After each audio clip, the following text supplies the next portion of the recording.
Vamos imaginar a seguinte cena: um plantão super agitado no pronto-socorro. Dá entrada uma paciente idosa, que caiu da própria altura. Ao examinar, o quadro é clássico e imediato: encurtamento e rotação externa do membro inferior. O diagnóstico, a gente já sabe de cara: fratura de quadril. Mas a verdadeira questão aqui, especialmente para quem já chegou no 6º semestre de medicina, é entender a cascata de eventos por trás disso. Como é que uma falha microscópica, lá no nível celular, resulta nesse colapso macroscópico tão desastroso? Hoje, na nossa análise, vamos justamente traçar esse caminho fascinante, saindo da biologia celular direto para a emergência ortopédica. E para estruturar bem esse conhecimento, o nosso plano de voo hoje é construir a base de baixo para cima. Passaremos por histologia e remodelação óssea, fisiopatologia da osteoporose, descendo para o esqueleto do membro inferior, as articulações do quadril e do joelho e fechando com a miologia e as clássicas armadilhas de prova. Começando então pelo nosso primeiro tópico, histologia e remodelação óssea, a verdadeira fundação celular de tudo isso. Para dominar a anatomia macroscópica e não passar aperto na ortopedia, primeiro é imperativo entender o mundo microscópico. A dureza e a resistência do osso, que são essenciais para mantermos a postura bípede, nascem de uma organização tecidual muito específica. De um lado, temos o osso compacto da diáfise. Ele é rígido, organizado em lamelas concêntricas que formam os famosos sistemas de Havers, todos interligados pelos canais de Volkmann, que é por onde passam os vasos. Do outro lado, nas epífises, fica o osso esponjoso, uma verdadeira obra de engenharia de rede trabecular abrigando o espaço medular. E aqui vai um detalhe semiológico de ouro. O periósteo, aquele tecido conjuntivo que reveste o osso por fora, é absurdamente inervado. É exatamente por isso que uma fratura dói tanto. O osso em si não dói, mas a ruptura do periósteo gera uma dor que é excruciante. E olha só, aqui temos uma daquelas armadilhas de prova clássicas que adoram derrubar candidatos. É super fácil lembrar que o osteoblasto produz a matriz óssea lá na periferia, certo? O perigo real mora no osteoclasto. Qual é a origem dele? Ele não vem da mesma linhagem do osteoblasto. Na verdade, o osteoclasto tem origem macrofágica, é uma célula fagocítica multinucleada. E qual é o endereço fixo dele? As lacunas de Hauschip.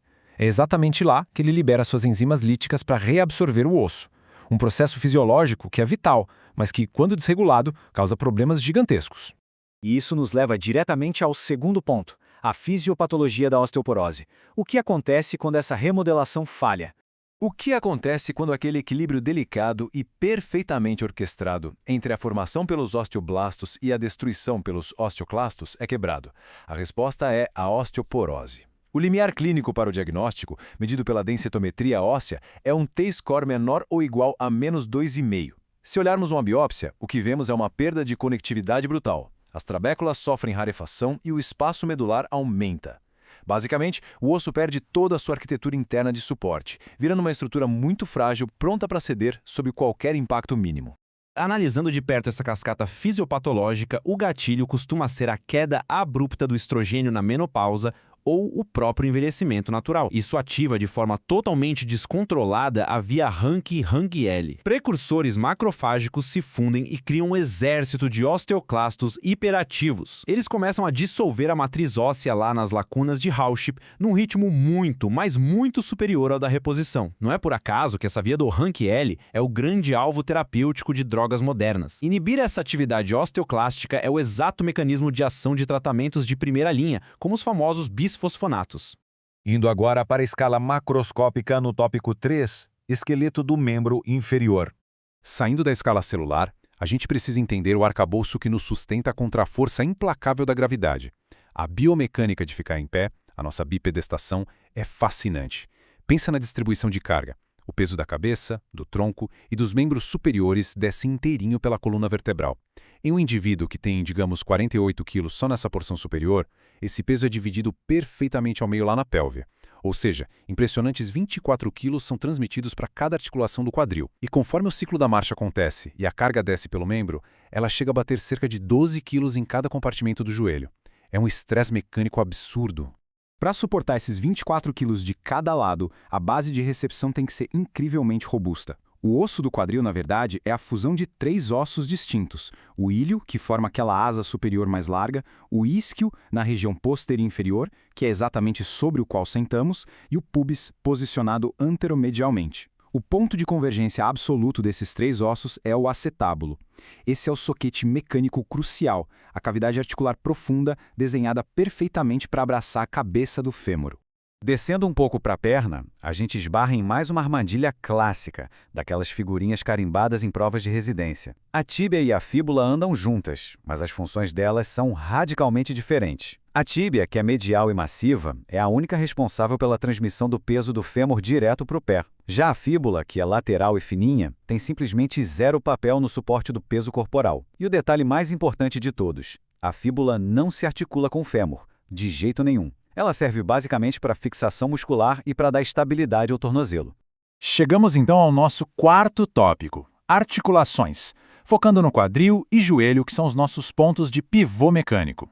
Já que apresentamos os ossos, o próximo passo, lógico, é entender as dobradiças desse sistema. Como é que estruturas tão rígidas ganham mobilidade sem perder a estabilidade? A articulação do quadril é o paradigma perfeito de estabilidade. É uma articulação sinovial esferoidade, triaxial. O formato é de bola e soquete, com a cabeça do fêmur contida quase inteiramente pelo labrum acetabular e pelo robusto ligamento da cabeça do fêmur. Isso confere a ela uma estabilidade óssea inerente imensa. E temos grupos musculares gigantes tracionando isso em todos os planos. O iliopsoas dominando a flexão, os isquiotibiais e glúteos na extensão, tudo girando em um eixo profundamente cimentado na pelve. Agora, num contraste absurdo com o quadril, o joelho é um baita desafio de engenharia anatômica. Trata-se de uma articulação em dobradiça, um gínglimo biaxial que repousa sobre superfícies muito mais planas, os côndilos femorais escorregando sobre os platôs tibiais.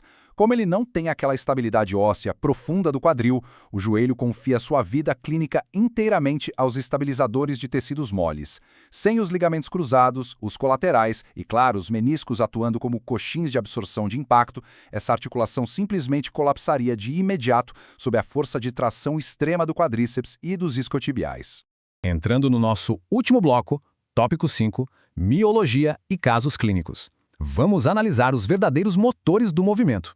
E falando em motores, é fundamental mapear os compartimentos musculares. É exatamente aqui que a anatomia encontra a síndrome compartimental e a lesão nervosa lá no ambulatório. A organização das fáscias na coxa é muito didática e ajuda demais no raciocínio clínico. São 3 compartimentos. O compartimento anterior, governado pelo nervo femoral hilar do quadríceps, focado na extensão do joelho. O compartimento medial, inervado pelo nervo obturador, responsável pela adução da coxa. E o compartimento posterior, dominado pelo imponente nervo isquiático, onde habitam os isquiotibiais que fletem o joelho e estendem o quadril. Teve um trauma na região anterior? Pense em déficit de extensão. Trauma medial, déficit de adução. É direto e clínico. Seguindo nesse raciocínio prático, chegamos a uma das maiores lendas da anatomia clínica, a famosa pata de ganso ou pata anserina. Esse é o local perfeito para uma bursite dolorosa e uma questão inevitável em quase toda a prova de ortopedia. A beleza e a genialidade da natureza aqui foi pegar um músculo de cada compartimento da coxa para estabilizar a porção medial do joelho. O sartório vem do compartimento anterior, o grácil do medial e o semitendíneo do posterior. Todos eles viajam pela perna até se inserirem juntos, exatamente nesse único sítio anatômico na tíbia proximal. Descendo para a perna, o padrão trifásico dos compartimentos se repete, mas as funções mudam totalmente o foco para ajudar na marcha. O compartimento anterior, comandado pelo nervo fibular profundo, realiza a dorsiflexão. O lateral, pelo nervo fibular superficial, faz a eversão. E o colossal compartimento posterior, suprido pelo nervo tibial, é o grande propulsor do nosso corpo. Ele inclui músculos profundos, como o poplíteo que destrava o joelho, e também aquele grupo superficial que garante um impulso poderoso durante a nossa caminhada.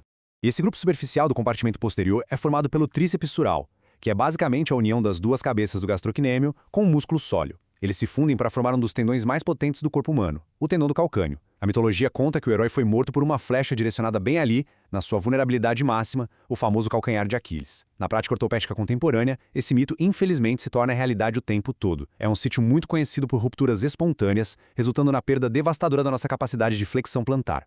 Depois de percorrermos toda essa via metabólica e biomecânica, o quadro geral finalmente se completa. E fica a reflexão que propusemos lá no começo.